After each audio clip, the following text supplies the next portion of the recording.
Hello vinyl community, my name is Richard. Welcome to my channel. Hope you're all doing well. Today I thought I'd do an entry to Alan the Static Traveler's vinyl tag, A Matter of Life and Death. And for this one I will have to dip into my CD collection. My LP collection just is not large enough yet to match the depth of the questions. So I will start out with the first item, show a record related to preparation or birth. The band here has a CD. The band is Yang. The album is Designed for Disaster. You can see here on the front cover is a picture, ultrasound picture of a baby, and also the first song here, Descendants or Lineage in parentheses, is about one's mother, father, and siblings. This album is really hot off the press. According to the Bandcamp site, it's still a pre-order item, but I got it just a few days after ordering it last week. It's on the Cuneiform label. Just had one listen so far and been enjoying it, and look forward to spending more time on this album. The second question is show a record that reminds you of school. This is Deep Purple in Rock. And as you may know, the cover here is inspired by the Mount Rushmore monument in the Black Hills of South Dakota, displaying 4 presidents. Of course here 5 Deep Purple band members. The tie with school here is that my last years in college to finish up my electrical engineering degrees was just about a 40-minute drive away from Mount Rushmore, and my dad bought me this album about the time that I moved from Norway to the US.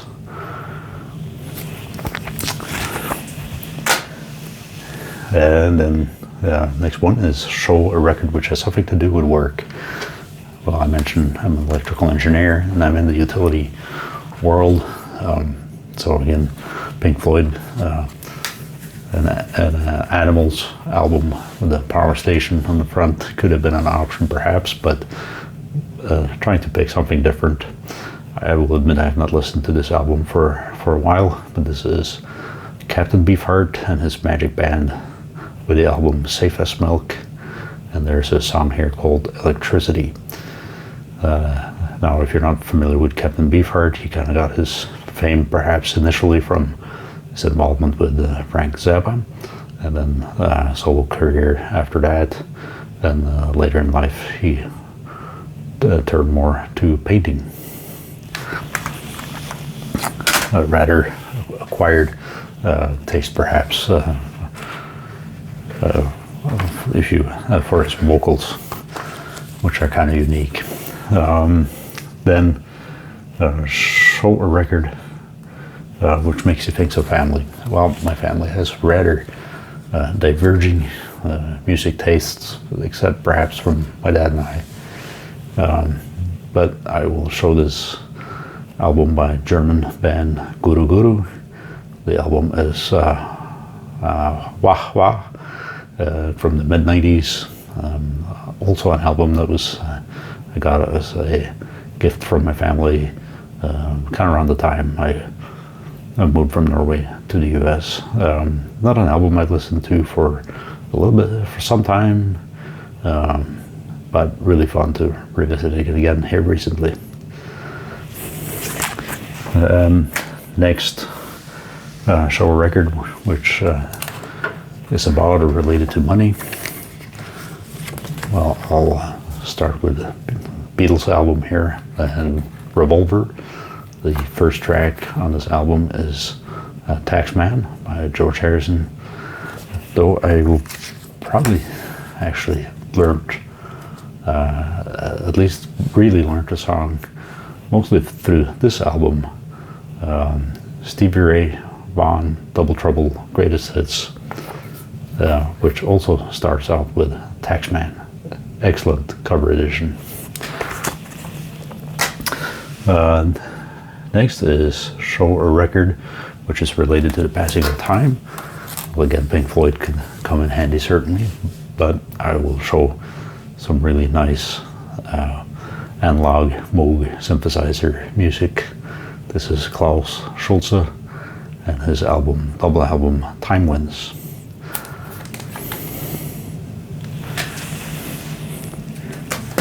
Great work companion at times, I think. Show a record which is about, or shows or is about food and drink. I'll give one nod here to Alan. This is Pink Floyd's Adam Hart Mother, which I also recently shown, but focusing here on a track called Alan's Psychedelic Breakfast, which to me, if I think of food and music, that's often the association that comes up to me. In this song you will hear, or track you'll hear, kind of a lot of morning breakfast noises, maybe someone, or assumingly Alan, pouring the coffee and talking to himself about marmalade. I like marmalade. I can sympathize with all those sentiments. So, and of course, the cow is a source of food in a few ways. Another album that sprung to mind was Audience. This album, Lunch.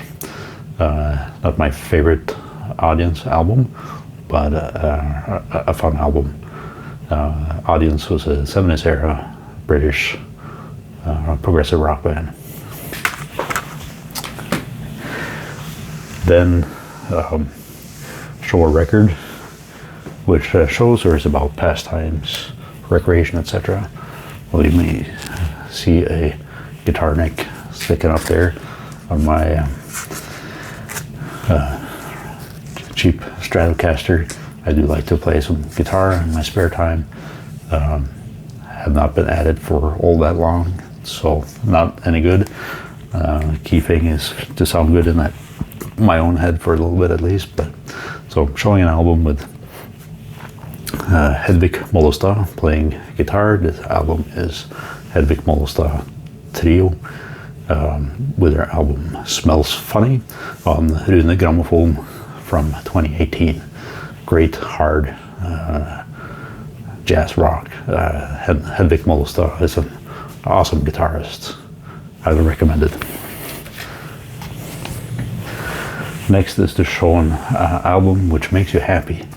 Well, lots of my albums make me happy, but certainly there are different emotions associated with different albums. I showed this on CD a while back, but I did get hold of the vinyl.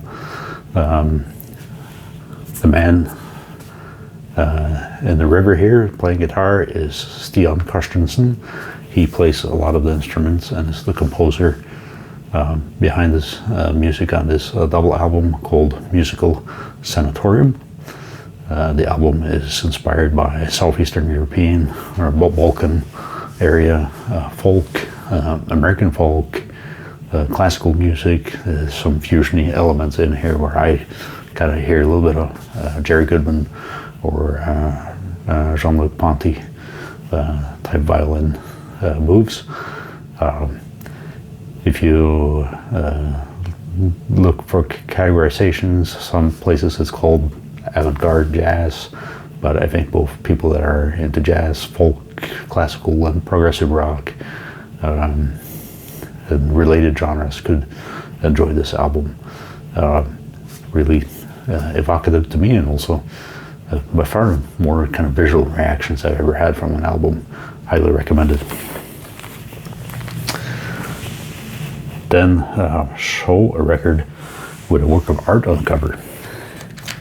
Well, that's in some ways, I suppose, is most albums. I thought I had an album with some classical art on it, but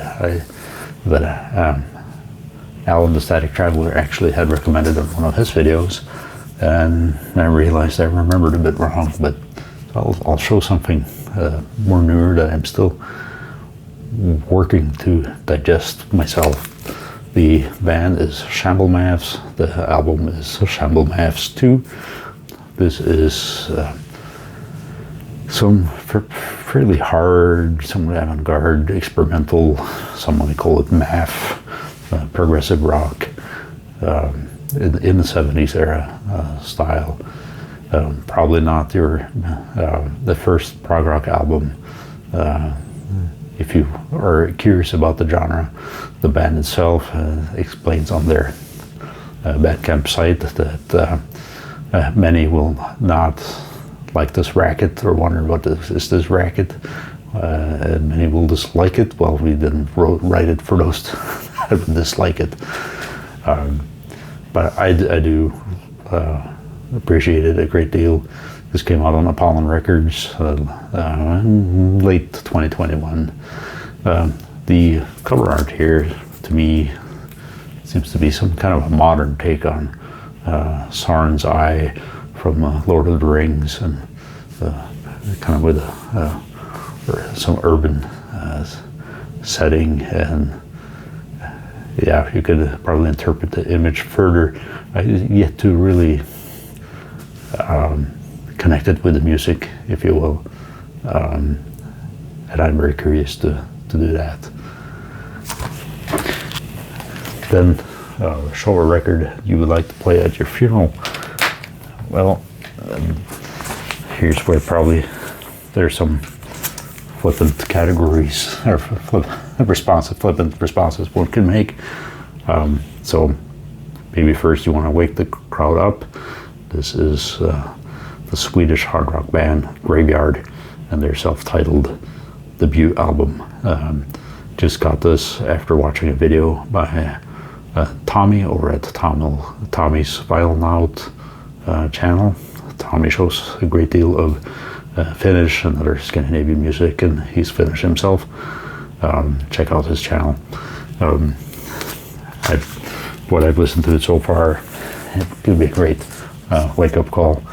Now, if you want to mellow out the crowd again, maybe I'll go for Elsmark that I've shown before, and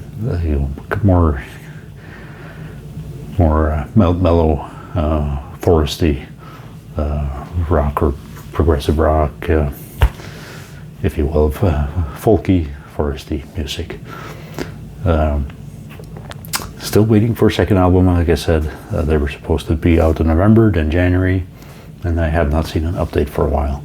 And I do follow their Bandcamp website, check in on the label now and then to make sure I'm not missing anything.